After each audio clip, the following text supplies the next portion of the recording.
Today I've got a DJI Action 2, an Insta360 Go 2 and a GoPro Hero5 Session, and I'm really excited right now.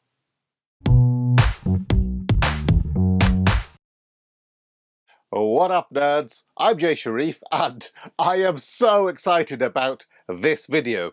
The DJI Action 1 is my favourite camera. I've been waiting more than a year for DJI to release a sequel. 3 weeks ago they came out with the DJI Action 2. I bought it on launch day with my own money. That means I can be completely honest when I review it. Unfortunately, there's been a lot of dishonesty from YouTube reviewers in the last few weeks. Lots of them received a free camera and many expensive accessories. Are those people ever going to criticize this camera? No, of course not. Otherwise, DJI would never send them free stuff ever again. However, I am free to be honest with you about the DJI Action 2, and if you've seen my unboxing video, then you know I have some concerns. Let's get the obvious out of the way. The DJI Action 2 is clearly not a replacement for the original Osmo Action.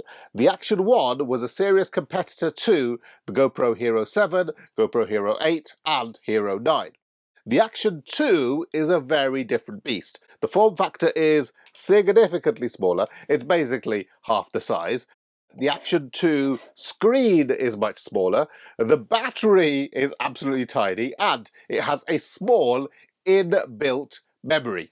The only way to increase the battery life or utilize an SD card is via a separate module. This camera, the Action 2, isn't designed to compete with modern GoPros. This is obviously a reimagining of the GoPro Hero5 Session, and I think the action camera it's competing with is the Insta360 Go 2. That's why in this video I'm comparing the DJI Action 2 and the Insta360 Go 2, and just for fun I'm also going to compare them to the 6-year-old GoPro Hero5 Session. However, the main purpose of this video is to talk about the DJI Action 2. I do want to reiterate, I bought all three cameras with my own money. Now, please keep in mind that I'm judging these cameras for day-to-day use and for their vlogging capabilities. Obviously, they're capable of much more than that, but I don't do extreme sports. I'm not a skater boy. I'm not a surfer. I live in landlocked Birmingham, and it rains here a hell of a lot. I want to know whether these cameras are good for me and for my circumstances. So, keep that in mind. As always, we begin with a tale of the tape. I'm not going to go through all the stats, but I will point out some highlights and some areas of concern. First thing I want to note is the massive price difference. The Hero5 Session and the Go 2 were both about the same price at launch, whereas at launch the DJI Action 2 cost a whopping £455. That price is for the dual screen combo, and with that you get the camera unit and a separate vlogging module. They'll soon be launching a cheaper combo for about £350 or $400, and that will have a module that's exactly like this but without a screen. And here's where I have my first big problem with the Action 2, the modular design. But I'm going to discuss that later in this video. The Insta360 Go 2 is also a modular design, and the Go 2 camera unit is absolutely tiny, just 27 grams, and it's literally the size of my thumb. Even adding the charging case into the mix, the Go 2 is just 90 grams in total. When it comes to video and photo resolution, it's obvious you get what you pay for. Both the DJI and GoPro can film in 4K. What's really impressive, on paper at least, is the 4K 120 frames per second option on the DJI Action 2. And on paper, the Insta360 Go is a lot less impressive. The best it can do is 2.5K and it's limited to a maximum of 50 frames per second. I usually film in 4K 30, so the Insta360 has already disappointed me. Sensor size is a big factor in image quality, and the GoPro has a tiny sensor, but that's to be expected given its age. The sensor on the DJI is the biggest, so you'd expect that it has the best image quality. Whether that's true, we'll find out soon enough. Compared to most action cameras, the GoPro Session has a pretty small battery. However, the modular design of the Action 2 and the Go 2 means their camera units come with absolutely tiny batteries. Let's not judge too quickly though. Battery tech has been improved dramatically over these last few years, and while the Go 2 battery is worryingly small, the camera doesn't have a screen, and most of the battery drain on cameras is because of the screen. So maybe these numbers don't tell the whole story. What is really worrying me, however, is the fact the Action 2 and the Go 2 have a very limited internal memory. They're advertised as 32GB, but some of that memory has to be used to run the camera itself. So the usable memory on the Go 2 is about 28GB, and the usable memory on the DJI Action 2 is a measly 22GB. Once the memory on the Go 2 is filled up, you have to stop using it until you upload your footage to your phone or your computer, which is really inconvenient. There is a new version of the Go 2 coming out soon which has more space, and I will talk about that later.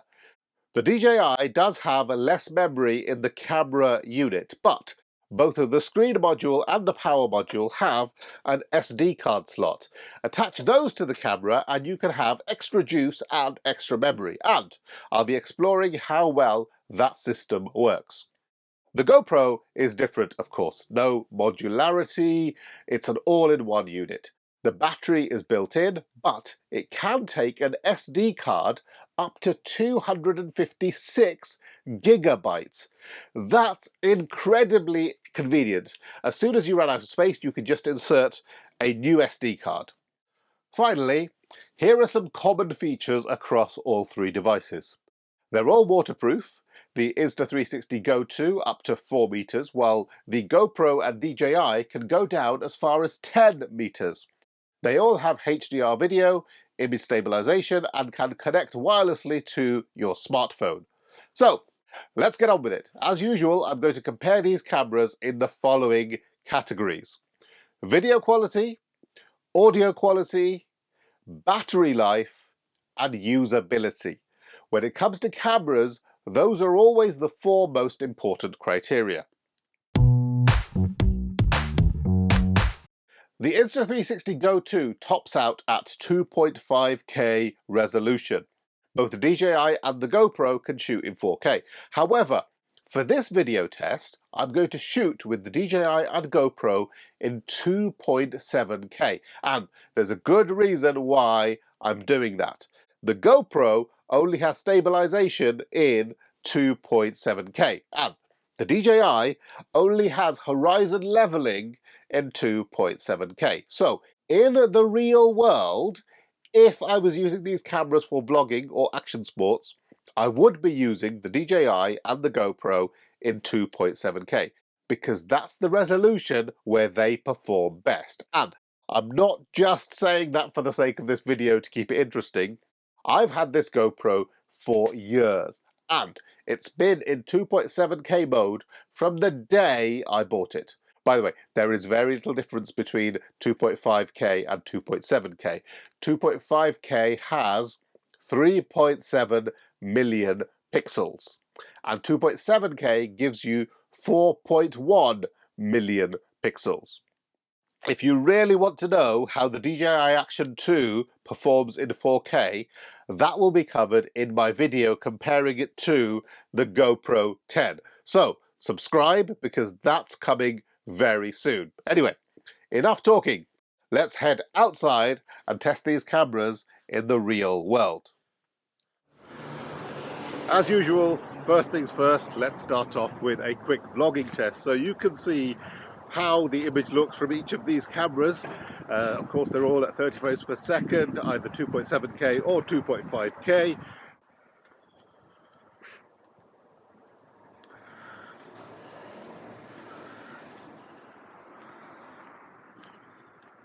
I've got to tell you, I really do love how tiny these three cameras are. Obviously, the Insta360 Go is the tiniest of them all, has an absolutely frighteningly small form factor.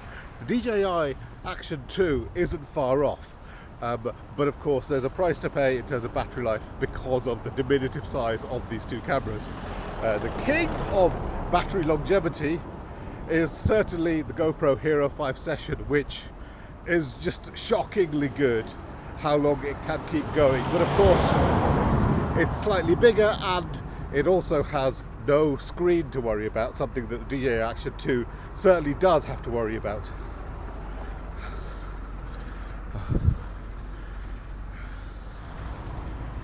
Let's test the stabilization on these three cameras. They all do have inbuilt stabilization, albeit very different kinds. The GoPro Hero5 Session has 5-6-year-old, very old, hyper smooth stabilization. The Insta360 Go has flow state, and the DJI Action 2 has hyper smooth with horizon steady. The reason I don't like this bit is I have to run. So here we go.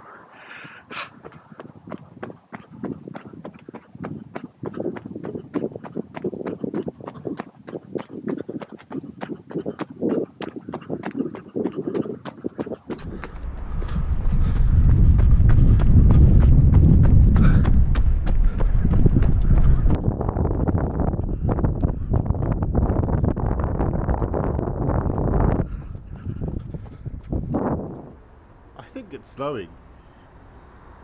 Something's falling anyway. One of the best, most impressive new features of this new generation of action cameras is the horizon leveling functionality. Now, this is great for people like me who are terrible at holding the camera straight and terrible at working out when the horizon is level. The amount of times I've made a video, gone back to my computer and realized the whole thing is wonky, I cannot tell you. It's the bane of my life. So this is a fantastic new feature for me. I can't imagine my life without it in future. Unfortunately, the 5-6-year-old GoPro Hero5 Session doesn't have it. The Insta360 Go 2 does have it, but I believe you have to record in Pro Mode, which I'm doing right now. So Pro Mode, export the video files to the app on your computer or on your phone, then run flow state stabilization and then export the file. That's a lot of work, a lot of effort, especially if you're just a vlogger.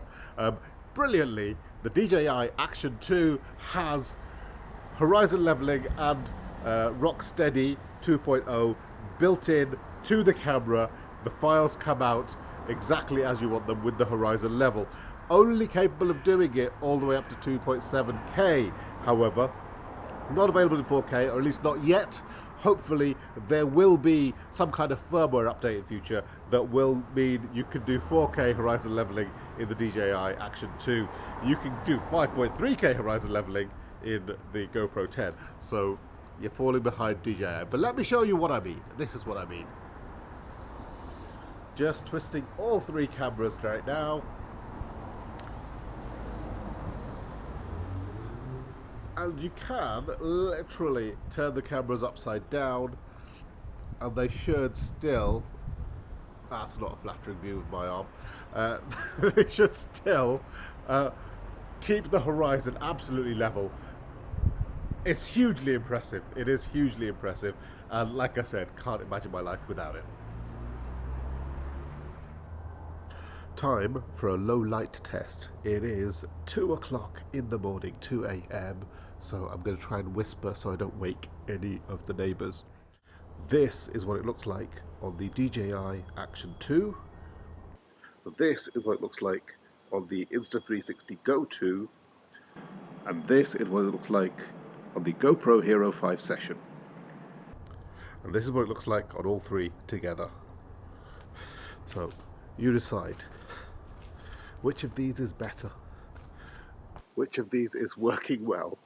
to keep my face exposed at least a little bit close to normal. All right. Have you decided? Back to the studio.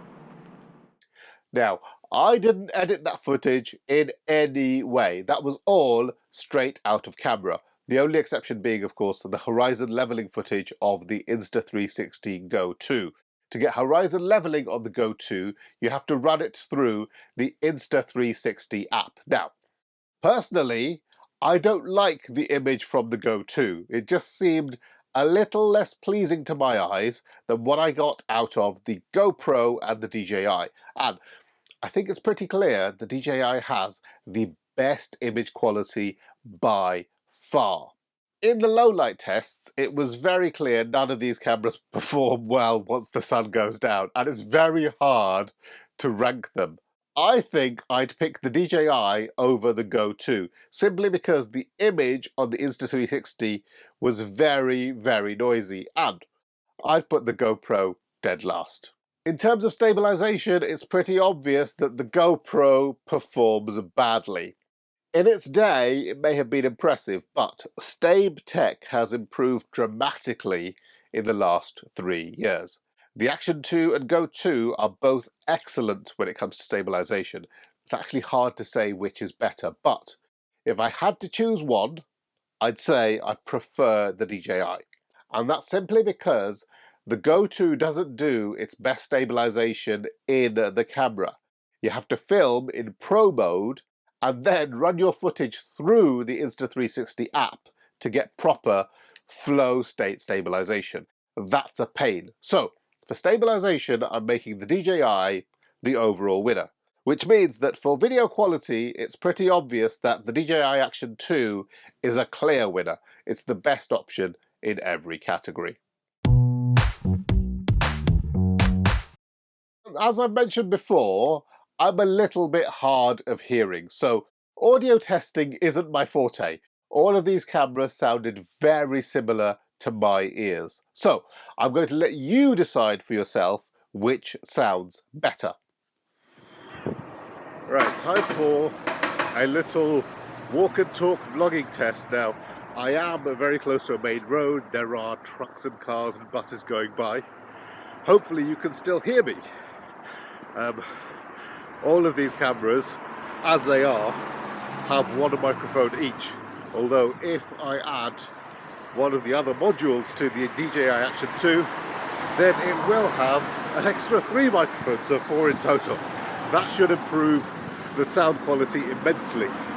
But just to give you an idea, this is the sound coming from the GoPro Hero5 Session. 1, 2, 3, 4, 5. 1, 2, 3, 4, 5. Now this is the sound coming from the Insta360 Go 2. 1, 2, 3, 4, 5. 1, 2, 3, 4, 5. And finally, this is the sound from the DJI Action 2.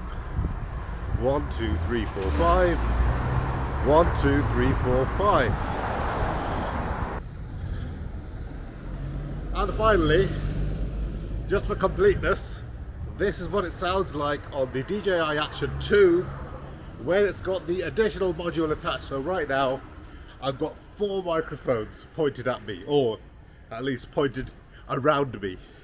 Is this better than the 1 microphone that you get with the camera module?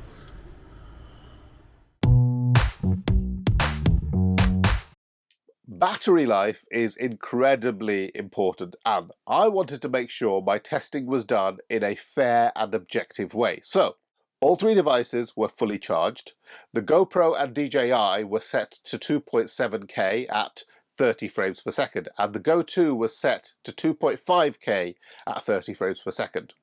All 3 cameras were in standard or linear mode. The Go 2 was in regular mode rather than Pro mode. All of them had stabilization turned on. Since the GoPro and Go 2 have no screens, I turned off the screen on the DJI. The room temperature was kept at 21 degrees Celsius, which is about 70 degrees Fahrenheit, and I just let all 3 of them run until the battery ran out. I then repeated the test, but this time I attached the external modules to both the Go 2 and the Action 2. And here's what happened. The Action 2 camera unit has a very small battery, less than 600 milliamp hours in size, so you'd expect it to have limitations. However, when I ran the test, I couldn't even get to 15 minutes before the camera turned itself off. Not because it ran out of battery, but because the Action 2 overheated. At this point, it still had 50% battery remaining, but it couldn't do anything until the device cooled down. When I ran the test with the screen module attached, things were very different. The Action 2 managed to record for more than 1.5 hours. And what's interesting is that it seemed to record directly to the SD card inside the screen module. Now, the Go 2 camera unit has a much smaller battery than the DJI camera unit, just 210 milliamp hours. However, it actually performed better than the Action 2. It shut down after 23 minutes when the battery ran out. However, recording with the Go 2 inside the charging case didn't really help much. It only increased the record time to about 29 minutes. It seems that the charging case works very slowly to top up the camera's battery. And finally, the 6-year-old GoPro Hero5 Session. The battery life is very impressive, and this is an old used camera. The camera kept going for 87 minutes, almost the same time as the Action 2 with the screen mod. And the reason it's impressive is that the GoPro has a 1000 milliamp hour battery. The DJI Action 2 with screen mod has a combined total almost double that size. But the DJI Action 2 also has a front screen, which I left running during the test. A couple of observations. The DJI Action 2 recharges very quickly, and it cools down very slowly. The Insta360 Go 2 is the opposite. It recharges very slowly and cools down very quickly. Once the Action 2 had overheated, it refused to detect the SD card. Maybe that was just my device, but I suspect that's an issue with all of them. So this is the big controversy. The first people to review the DJI Action 2 on YouTube totally failed to mention that this camera overheats like crazy. And are you surprised? These people were sent a free camera 3 months ago. They definitely had time to notice the issue, but they never mentioned it because if they criticized the camera, the DJI would never send them free stuff in future. I paid for all these cameras myself. I don't owe DJI anything, which is why I can be honest. I've had my DJI Action 1 heat up at times. Sometimes I've accidentally left it running and put it in my bag. And an hour or two later, I've taken it out and it's been pretty hot, but it still kept going until the SD card ran out. My Action 1 has never shut down due to overheating, and every honest reviewer will tell you the same thing. Whereas, with the Action 2, overheating is a huge problem. Firstly, it seems to heat up quite a lot while it's charging. It won't get so hot that you can't pick it up, but it's worrying that it does that. Now, there is a high temperature setting in the menu. Basically, you're telling the camera to keep going even if it's overheating. But that option is grayed out on my camera module. The strange thing is that it was available to me the first couple of days I was running this camera, and then DJI took the option away from me. I've heard a rumour that this is something to do with the European Union, and there's some obscure rule in EU regulations about overheating devices. So DJI was forced to make the cameras it sold in Europe operate in standard mode only, which means they turn themselves off after 15 to 20 minutes of continuous use. And that really limits this as a vlogging camera. Now, my Insta360 Go 2 did not overheat, but it is limited to, at most, 23 minutes of battery life in the camera itself, and even using it in the charging case only increases that to 29 minutes. The GoPro, on the other hand, will keep recording for well over an hour, even in 4K mode. I think an action camera should be rugged. The DJI Action 1 feels rugged. Every GoPro Hero camera feels rugged. I would happily use these cameras under any circumstances because I trust them to survive some extreme conditions. I've taken them mountain biking, I've taken them swimming, I've taken them on my travels all over the world. And that's where we have a problem with both the Action 2 and the Go 2. I don't trust them. My first concern is that they don't seem rugged at all. GoPros and the original DJI Action have this rubberized texture. Just holding them in your hand, you can tell they can take a beating. The Action 2 and the Go 2 feel very different. The Go 2 feels very plasticky, and the Action 2 has a metal and glass construction. If I dropped either of them, I'd expect them to crack. If you go online, you can find photos of cracked DJI Action 2s, and the complaints are mounting that this camera was not built to survive tough conditions. What makes things worse is the magnet fad. The Insta360 Go 2 camera unit is magnetic on the back, and I did actually use that to attach it to things, but it was a novelty. It's not something I would do every day.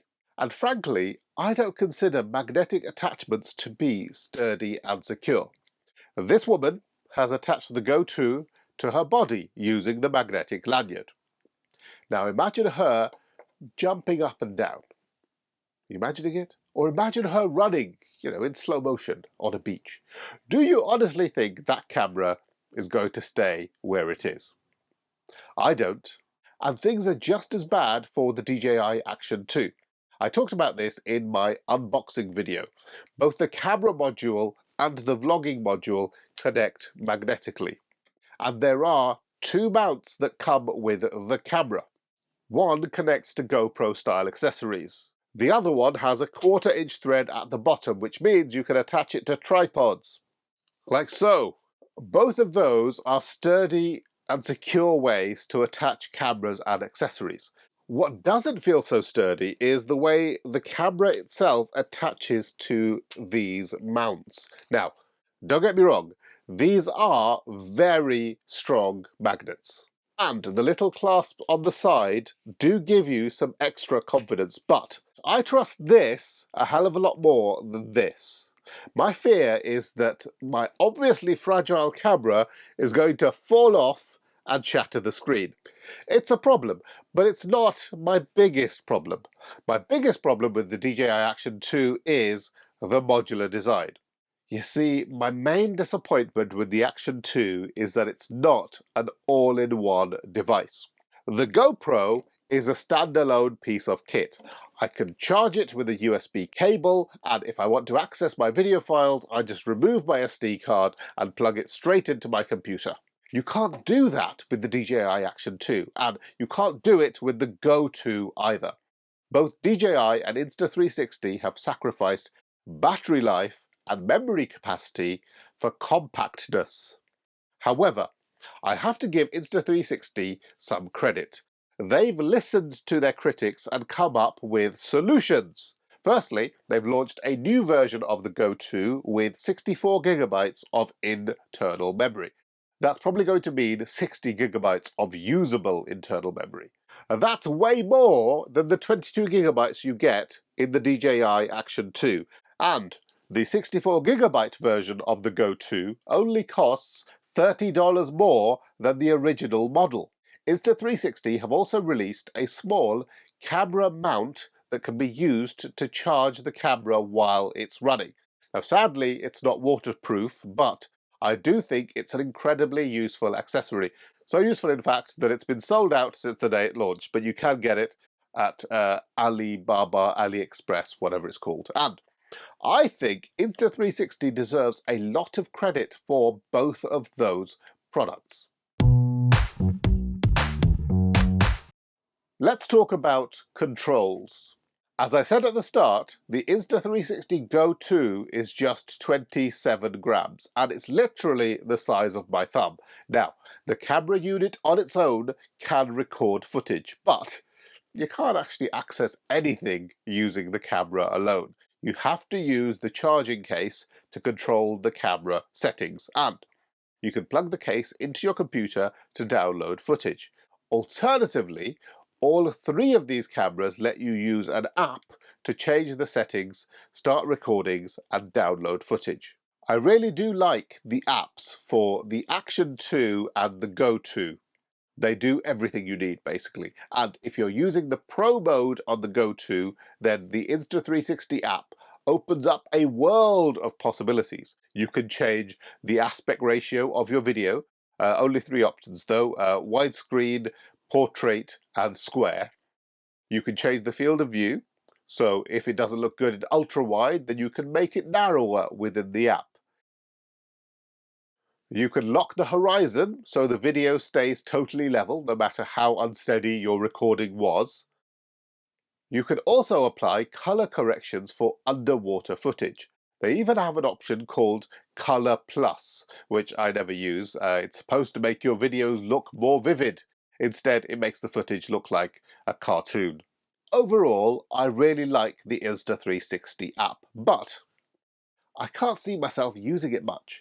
If all you're doing is day-to-day filming, then the extra steps are a pain in the neck.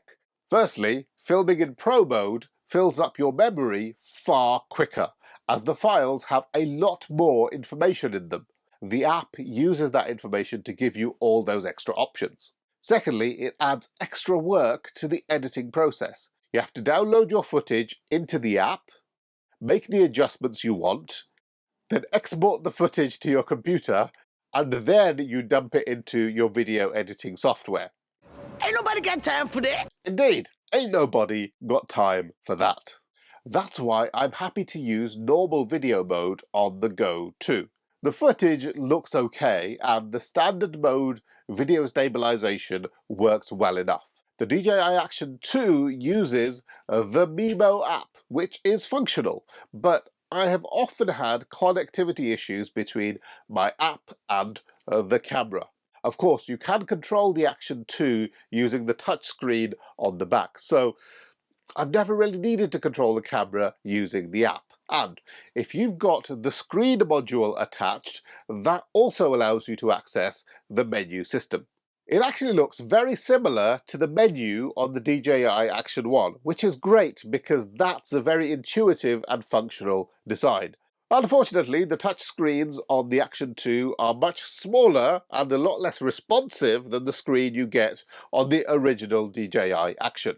The GoPro Hero5 Session has this tiny LCD screen and only 2 buttons. It might not seem like much, but it's amazing how much you can control using just 2 buttons and a tiny LCD screen. However, you can't do everything. Which brings me to my biggest gripe with GoPro. You can download the latest GoPro app onto your smartphone and connect it to your Hero5 Session. But you may notice there's something missing. The latest versions of the GoPro app don't give you access to the Pro Tune settings. Pro Tune lets you control the ISO, shutter speed, white balance, sharpness, and exposure compensation. I had to download an old version of the GoPro app and sideload it onto my phone. That's the only way I can access Pro Tune for this camera. Honestly though, that's the only problem I have with the GoPro. Everything else about the GoPro Hero5 Session is fantastic. It's lightweight, rugged, waterproof, long battery life, it takes a 256GB SD card, and it's so small that people don't even notice it. I've often used it for vlogging. Most of the time, cameras attract attention. People will stare at you, or even worse, people will come up to you and try and make small talk. And I hate people. Really, I hate people. I want to be left alone. So, random strangers asking me questions is beyond irritating. That is why I love tiny, inconspicuous cameras. I really got off the point. Sorry. The point is, the GoPro is small enough that for practical purposes, it's almost invisible. By now, you should have worked out that I don't recommend the DJI Action 2. I like that it's small, I like that it's got a bigger sensor, but it's an awkward design. It's got limited space, the battery is tiny, it overheats very quickly, the lack of horizon leveling in 4K is embarrassing, and it's ridiculously expensive. I waited more than a year for this camera, but the DJI Action 2 was not worth waiting for. Do not buy it. I'm going to send this back. In my opinion, the Insta360 Go 2 is a better option than the Action 2. And if you do buy one, make sure you get the 64GB version. It's not a lot more expensive than the original. However, I'm still not sold on it. The stabilization is great. The image quality is adequate, but it's limited to 2.5K. It doesn't do horizon leveling in standard mode, and again, the battery life is quite limited, especially when using the camera in pro mode. Right now, it's $330 US, which is about £250. That's very reasonable, and I can see the appeal, but when it comes to the crunch, it's not the camera for me. I can't see myself using it. I appreciate that not everyone needs 4K, and so for a lot of people, the Go 2 is a good option. However, I make YouTube videos, so filming in 4K is important to me. That's why I'm sending it back. Which leaves us with just one more device. Action camera fans have been crying out for an updated version of the GoPro Session for years. Clearly, this is the camera the DJI Action 2 was trying to emulate. Unfortunately, DJI screwed up really badly. The Hero5 Session is 6 years old, and I love it so much that I just bought another one.